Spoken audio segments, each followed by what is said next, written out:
So yeah, so I was living downtown Seattle, and I was living in downtown Seattle in this old building. Yes, writing. I was living in this downtown Seattle, this old building. It's a Josephinum, and it's a building owned by Catholic Charities, and it's got like all these it has the personifications of the Gospels around. Nobody knows who John, Luke, Matthew, and Mark were, right? But here these are these marble stone I want to say edifices, but they're not edifices. They're not buildings. They're they're statues, and they're like 14 feet tall and broad and big, and they're holding these scrolls, and it's really dramatic, And I'm sitting there living 12 stories up, me and my cat. And at night, I would hear this like thunder and rumbling above me. Okay, not thunder, but rumbling. Like, and it just like the floor to ceiling was like at least 12 feet tall ceilings. Our doors were solid wood doors, cement. The walls were made of cement. Difficult to drill anything into the walls that without having a special bit and all this other stuff, right? And I would hear like this like loud like sounds like this like tossing like boom boom back and forth, right? Like people were hurling furniture or boulders or something, like stomping, right? And it started happening. It started happening. It just started. I was gonna say I don't know what I was gonna say. Something about it started happening in October, but I don't know about that. Okay, so it started happening, and then I would also, and then so once I went upstairs, and I knocked on the door, and the guy that opened was like this like skinny Puerto Rican guy.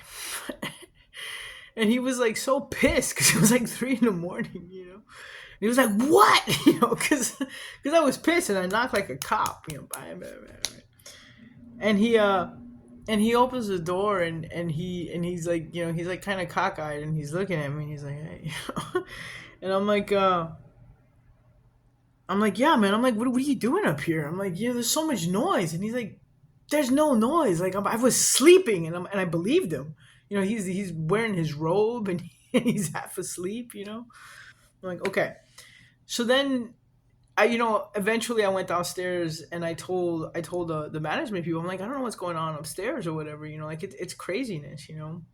And by the time that I went downstairs to tell the management people, I had complained a couple of times. By the time I went downstairs to complain to the management people, like the third time or something like that, like by then I there was no one there. Like she's like, there's no one living there. And I'm like, okay, fine.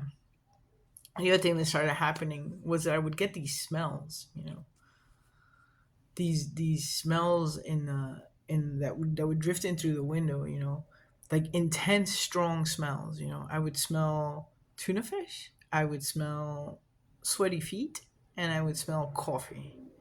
Like such an intense combination of smells, right? And I couldn't figure it out. I'd close the window. I don't care. I don't think no, because I didn't have vents. So I didn't do that. I'd close the windows. I turned the fan, flipped it outward, and I couldn't. I couldn't figure it out. Right. I looked out the window to see if there were sneakers out there or something like that. Someone was airing out their sneakers after a long day of work or something. Nothing. Nothing. You couldn't really see out the window, but I couldn't see anywhere. Right. So that started happening. And and the word go. So one day I was like sitting around and the word go just stood out at me. Like I started hearing the word go everywhere. Go, go, go. Yeah. Um and I think that was an imperative to start. I mean eventually like I was really really unhappy and uncomfortable and I felt that I had to go. Okay. And so I did. I did. Um, I left my cat with my ex girlfriend, and I moved out of the state. And this was after 7 years of living there. So a precursor to all of that is that I had literally started calling out to God, right? from that 12 stories up, and it was just that I couldn't believe where my life had amounted to. I couldn't accept, or I couldn't accept or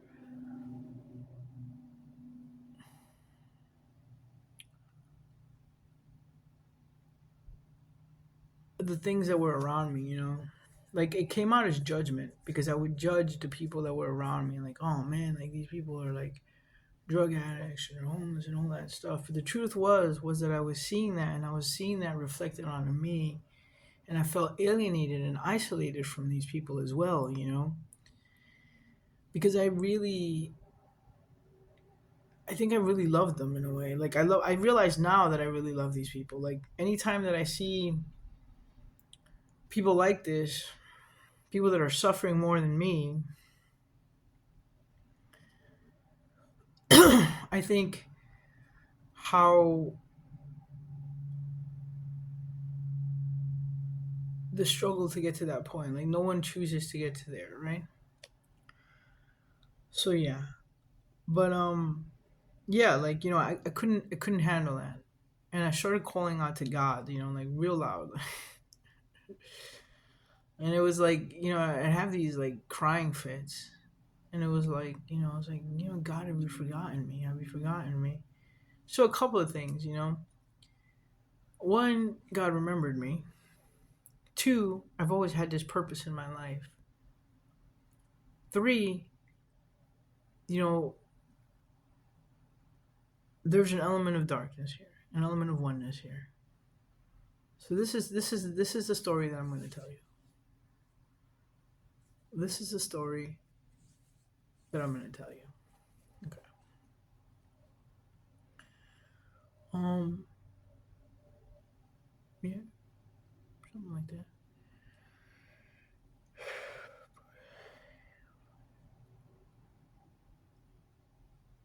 Ego. What ego?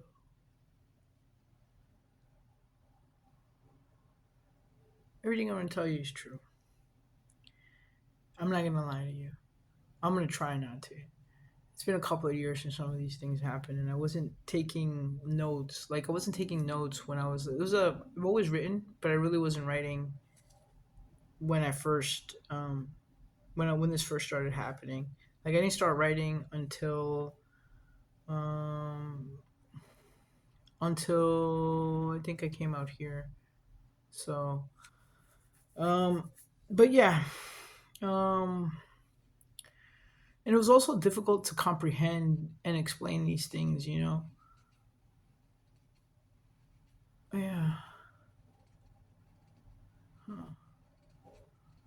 Why do we want to erase it?